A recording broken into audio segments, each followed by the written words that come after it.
Hi friends, நான் Ashraf Jaguar Autotronicsல இருந்து. இன்னைக்கு நிறைய பேர் வந்து பாத்தீங்கன்னா ஒரு பெரிய ஹையர் எண்ட் டூல் வாங்கணும் அப்படினா full cash இல்லாம இன்வெஸ்ட்மென்ட் இல்லாம கஷ்டப்படுறதுனால பஜாஜோட ஒரு கொலாபரேஷன் வந்து Xhorse வந்து பண்ணிருக்காங்க. இது வந்து ஒரு நல்ல வரவேற்பா இருக்கும்னு நினைக்கிறேன் கண்டிப்பா. பெரிய டூல்ஸ் வாங்கணும், ஒரு ஆட்டோமேட்டிக் மிஷின் வாங்கணும், ஒரு கீ டூல் ப்ளஸ் வாங்கணும். இந்த மாதிரி டிவைஸ் வாங்குறவங்களுக்கு வந்து இனி உங்க 5000 ரூபாய்க்கு மேல வாங்குற ப்ராடக்ட்ஸ் எல்லாத்துக்குமே வந்து EMI ஆப்ஷன் இருக்கு.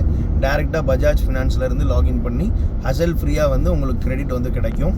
இதுல வந்து 3 months 5 months 8 months 12 months ன்னு சொல்லி எடுக்கிற நீங்க ப்ராடக்ட்க்கு ஏத்த மாதிரி வந்து EMI வந்து எவ்ரி மந்த் வந்து நீங்க கன்வெர்ட் பண்ணி வாங்கிக்கலாம். இந்த ஆப்ஷன்ஸ் வந்து பாத்தீங்கன்னா 1 or 2 டேஸ்ல இருந்து ஸ்டார்ட் ஆயிடும். இனிமேல் எந்த ஒரு பெரிய ப்ராடக்ட் வாங்குறதுக்குமே வந்து யோசனை பண்ணாம தாராளமாக பஜாஜ் ஃபினான்ஸில் உங்கள் ஊர்லேயே வச்சு லாகின் பண்ணி அதை ஈஸியாக வந்து உங்களால் பர்ச்சேஸ் பண்ணிக்கிற முடியும். மறக்காமல் இதே மாதிரி வீடியோஸ் அடிக்கடி பார்க்குறதுக்கு நம்ம Jaguar Autotronics சேனலை வந்து சப்ஸ்கிரைப் பண்ணிடுங்க.